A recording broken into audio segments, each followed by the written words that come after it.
Legends and Leaders, where the biggest names and brightest minds in sports share their journeys from on and off the field.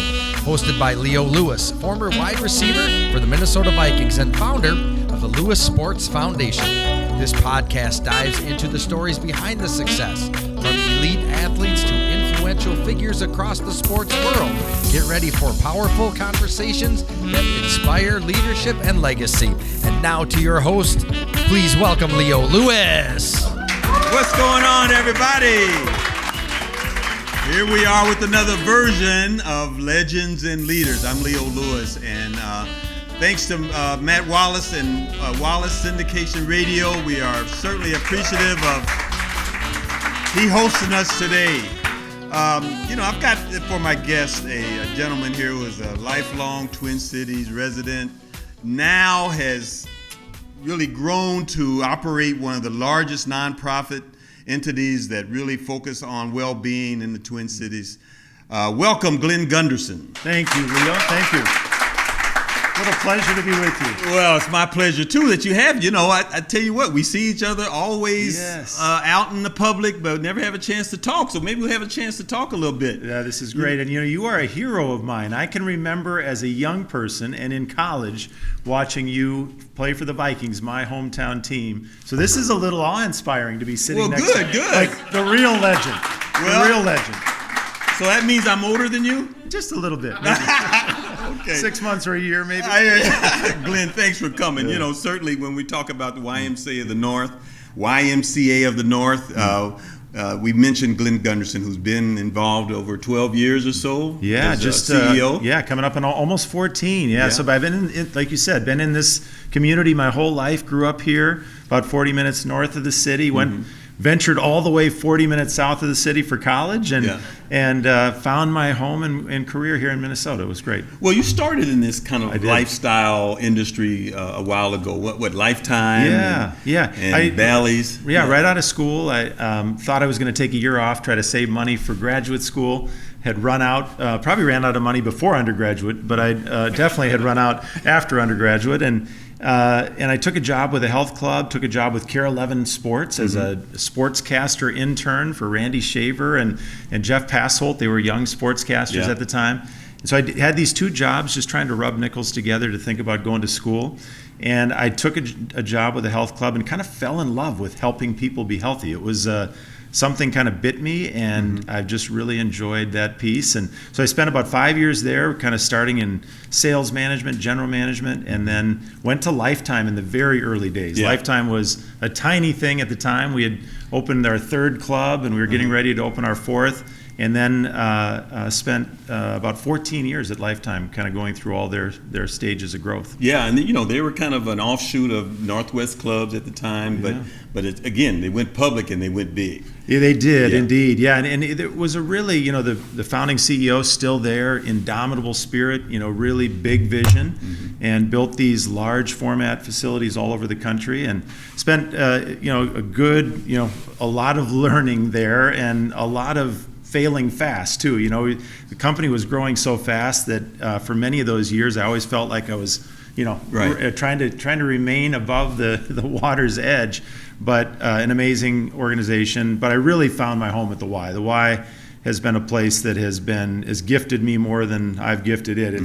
We were talking earlier with some of the audience, the Y does so many things, even beyond kind of what you think about as the core well-being work, but social impact work, helping young people who are maybe precariously housed or don't have access to food, helping families get on track with a career and work. And so it's been a blessing to be there. Well, you've been a community asset by far. And at the same time, yes, we're not looking at kids running around with a soccer ball or getting swimming lessons or even adults getting on the treadmill. It's not just about that. YMCA of the North actually is a culmination of other organizations in its history, right? That's right. Elaborate a little bit on that. Yeah, no, the Y has grown. My job is really the result of a merger. So the St. Paul Y and the Minneapolis Y associations merged. One of our mutual friends and a hero to me, Harold Mazzell, was the CEO of the Minneapolis Y. So those two Ys merged, and so that's when I got a chance to come in and help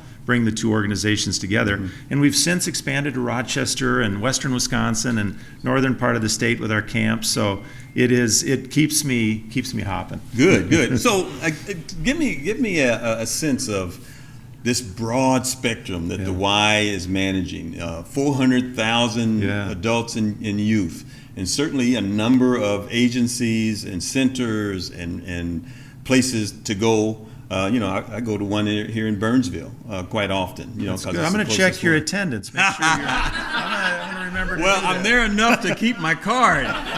You guys have some rigorous standards, But certainly you've collaborated with NFL, PA, I believe, and giving us an opportunity to be members, which is great. Yeah. So it's not just activity; it's really, I guess, the well-being of our citizens is really one of the things that the YMCA of the North has moved forward to put a spotlight on. Yeah, wow, I want to have you as a spokesperson. You said that quite well. The Y, I think in many ways, there's a perception that we're about swim and gym and camp. And in reality, the Y is really focused on whole person and whole community well-being. This is a really tough time to be a young person. It's a challenging time to be a young family. So how do we give people the tools to really focus beyond getting on a treadmill 3 days a week? How do they think about their mental well-being, their spiritual well-being, and how do they become resilient? I like to say to our team, like, the pace of change will never be as slow as it is today, and yet we're dizzied by the pace right now, right? So how do we give our community the tools to really become well as individuals and stay well as a community? Well, to a testament to you, you need more leaders besides yourself. Obviously, you've got quite a few. And again, you took over some successful leaderships, but you needed to broaden. You needed to get in all the areas, not just a few areas in the Twin Cities. Tell me what really works for you in your eyes. What is really working right now? I mean, we're 6 years from the epidemic. The pandemic. And the pandemic, and then you had the George Floyd issue here in the Twin Cities, which really uprooted thoughts and processes regarding well-being.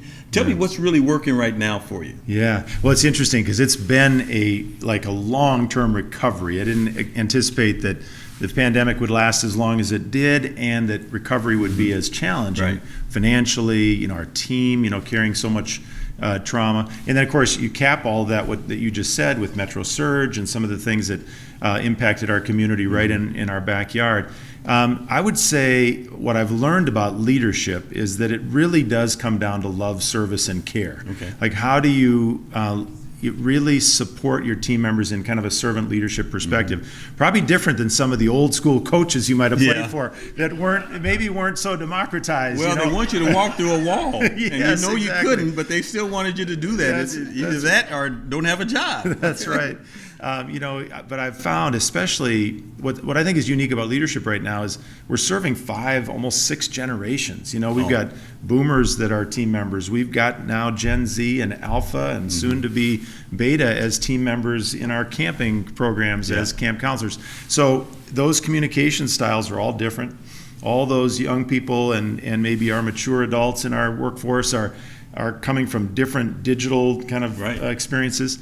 So to me, it's really bringing humanity back to leadership. How do you make people really be seen? How do you think about their well-being, not just the outcomes that you're expecting out of their job?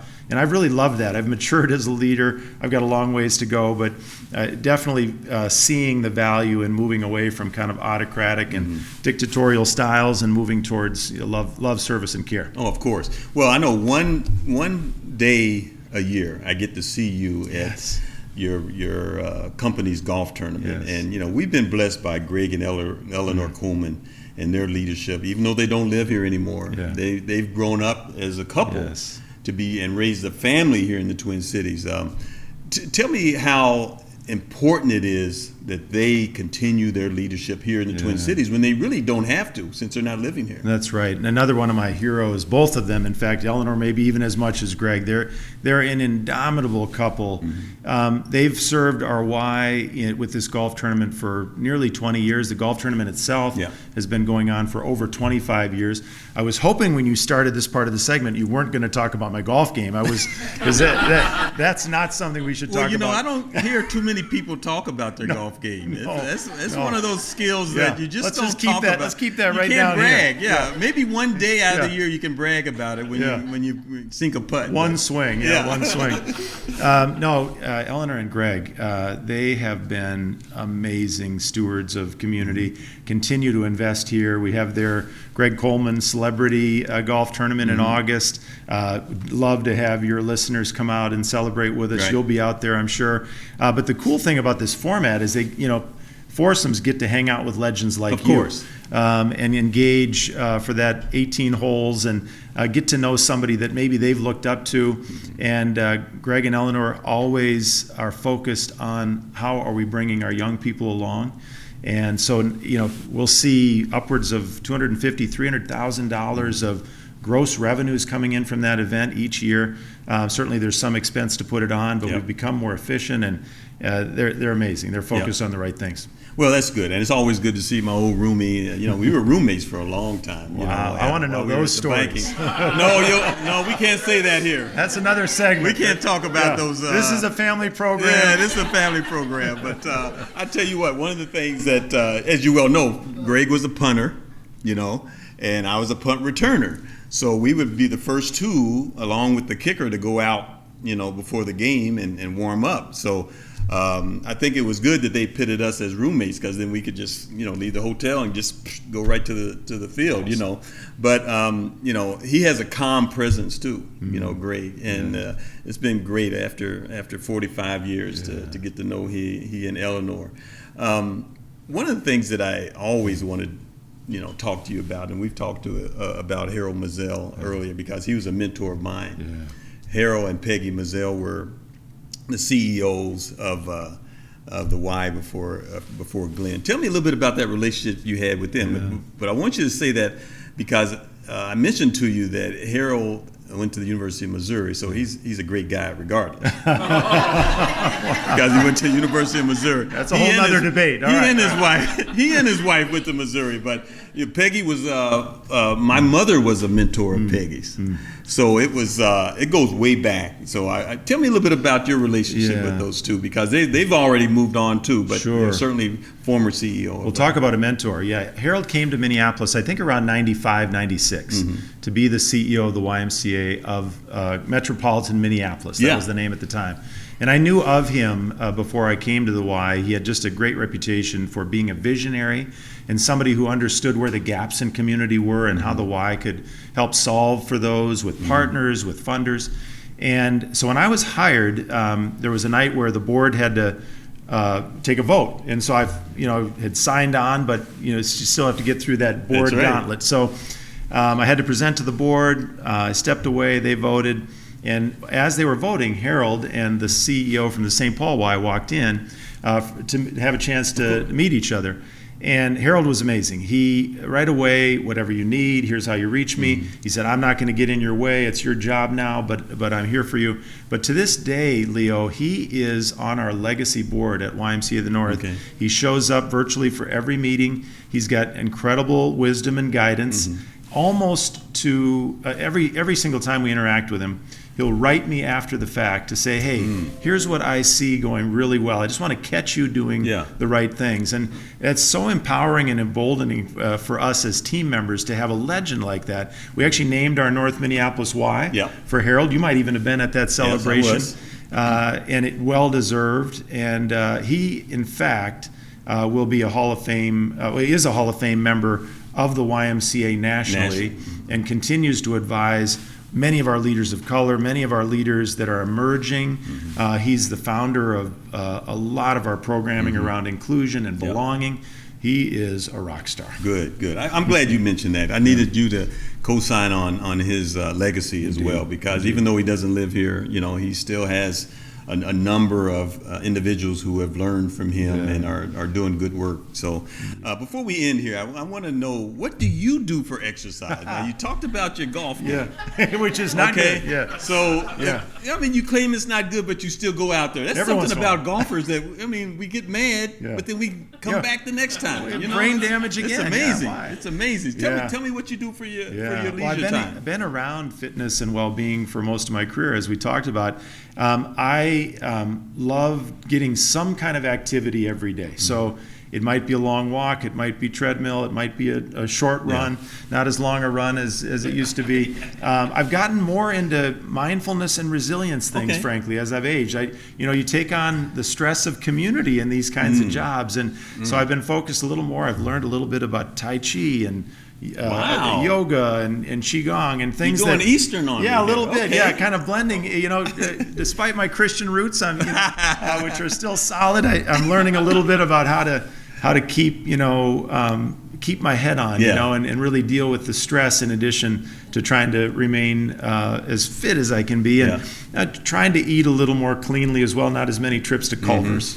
Well, I know it. You learn that as you age, that, maybe I shouldn't eat a bag of cookies in one sitting, or drink a couple more beers than I'm used to, That's right. I tell you what. Well, before we go, I do want to say that the Lewis Sports Foundation is partnered with YMCA of the North this summer. Yes. We are going to have about 6 different locations where we introduce our Cross Skills Challenge.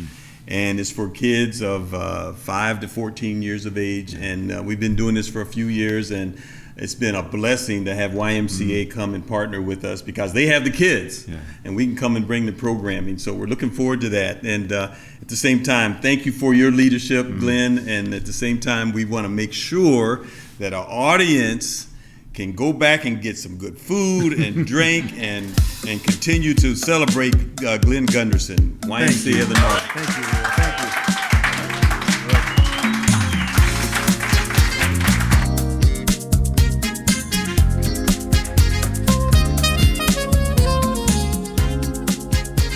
This has been Legends and Leaders with Leo Lewis. Stay connected with the Lewis Sports Foundation to see how these stories are making an impact beyond sports. Until next time, keep leading, keep growing, and keep chasing greatness.